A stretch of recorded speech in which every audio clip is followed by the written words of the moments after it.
Assalamualaikum warahmatullahi wabarakatuh. Perkenalkan, nama saya Ririn Septiana dengan nomor NIM 201090107. Di sini saya akan menjelaskan tentang PPT yang pernah saya buat sedikit. Indonesia sebagai negeri muslim terbesar di dunia sedang mengalami kebangkitan Islam. Kebangkitan Islam dimaknai bahwa nilai-nilai Islam sejalan dengan modernisasi, demokrasi masyarakat sipil, ekonomi pasar, globalisasi, dan kelas menengah. Hal ini merupakan antusias berat yang selama ini memandang masyarakat muslim sebagai masyarakat yang kolot dan terbelakang. Literasi sains di Indonesia menduduki level terendah di antara 40 negara dunia. Bagaimana demikian? Penyebab utamanya Indonesia selalu mendapatkan peringkat terendah, yaitu kurikulum pendidikan yang diterapkan atau yang disurvei 2018 itu lagi-lagi menempatkan siswa Indonesia di jajaran nilai terendah terhadap pengukuran membaca matematis dan sains. Pada abad ke-11, Imam Al-Ghazali mengintroduksi dikotomi antara ilmu agama atau ulum al-din dan ilmu keduniaan ulum daunnya. Mempelajari ilmu agama bersifat fardu ain, wajib bagi setiap muslim, sementara menuntut ilmu kedunia hukumnya fardu kifayah atau kewajiban yang hanya dilakukan seorang muslim saja. Islam di Indonesia, yaitu Indonesia adalah negara yang memiliki populasi muslim terbesar di seluruh dunia. Pada saat ini, perkiraan bahwa jumlah umat muslim mencapai 207 juta orang. Sebagian besar menganut Islam aliran Sunni. Jumlah yang besar ini mengimplikasikan bahwa sekitar 13% dari umat muslim di seluruh dunia tinggal di Indonesia dan juga mengimplikasikan bahwa mayoritas populasi penduduk di Indonesia memeluk agama Islam, hampir 90% dari populasi Indonesia. Namun, kendati mayoritas penduduk beragama Islam Indonesia bukanlah negara Islam yang berdasarkan pada hukum-hukum Islam.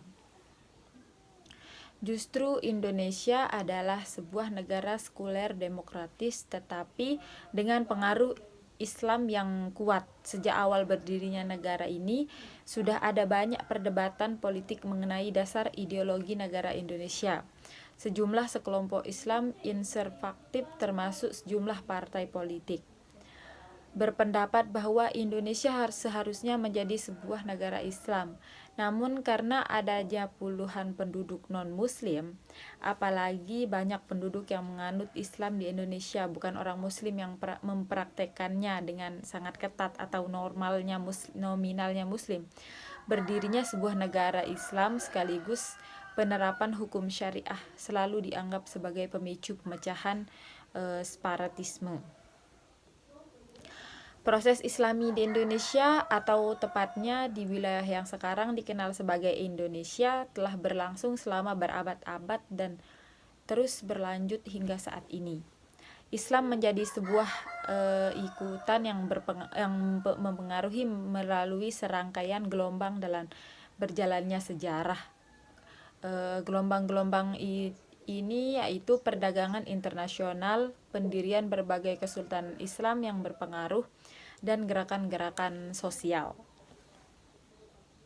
yang akan dijelaskan lebih lanjut dengan detail. Namun juga benar bahwa penerapan agama Islam di Indonesia pada saat ini memiliki karakter yang beragam karena setiap wilayah memiliki sejarah tersendiri. Di dalam beberapa tahun ini, media baik nasional dan internasional melaporkan penyerangan pada kelompok-kelompok agama minoritas di Indonesia seperti Ahmadiyah dan Kristen. Sejumlah kelompok muslim itu yang seperti radikal seperti Front Pembela Islam atau PPI menggunakan kekerasan atau ancaman kekerasan untuk memperjuangkan idealisme mereka, termasuk dengan melawan umat Islam lainnya. Contohnya dengan menyerang penduduk beragama Islam yang menjual makanan pada siang hari selama bulan puasa atau Ramadan. sangat mengkhawatirkan bahwa pemerintah Indonesia dan pengadilan di Indonesia tidak bertindak tegas melawan kelompok-kelompok radikal semacam ini ya. Hal ini menunjukkan bahwa pemerintah memiliki monopoli yang lemah dalam hal-hal menggunakan kekerasan atau weak monopoly on violence. Namun, perlu ditekankan bahwa mayoritas penduduk Muslim di Indonesia sangat mendukung pluralisme dan kerukunan antar umat beragama.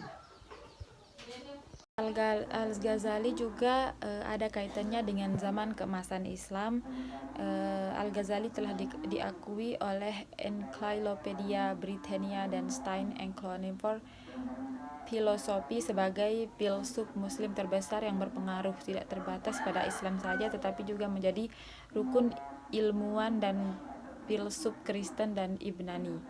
Buku abad ke-11 berjudul The Incoherence of the Philosophies menandai perubahan besar dalam epistemologi Islam, di mana Al-Ghazali menerapkan pemikirannya tentang bentuk sesekalisme teknologi, yang berarti bahwa semua peristiwa dan interaksi kausal bukanlah produk dari konjungsi material, melainkan kehendak Tuhan. Dalam karya terbesarnya, teolog Muslim asal Persia itu menjelaskan doktrin dan praktik Islam yang menunjukkan bagaimana didapat dijadikan dasar kehidupan bakti yang mendalam, yang mengarah ke tingkat tasawuf atau mistisisme yang lebih tinggi. Zaman keemasan Islam dari abad ke-11 hingga pertengahan abad ke-13 adalah salah satu periode terbesar perkembangan pengetahuan dan kemajuan manusia dengan menghadap sebagai titik fokus. Terlepas dari kontribusi besar Al-Ghazali, terdapat kumpulan praktik Muslim teknologi dan perkembangan mistisisme. Hingga akhir ia tetap menjadi tokoh kontroversial karena perang salibnya melawan filsafat Yunani dan pengaruh berat menjadi perhatian kebanyakan kritikus, juga mengalahkan dia karena menjadi penyebab jatuhnya atau dekadensi zaman keemasan Islam yang akhirnya dikulidasi oleh invasi Melongo tahun 1258.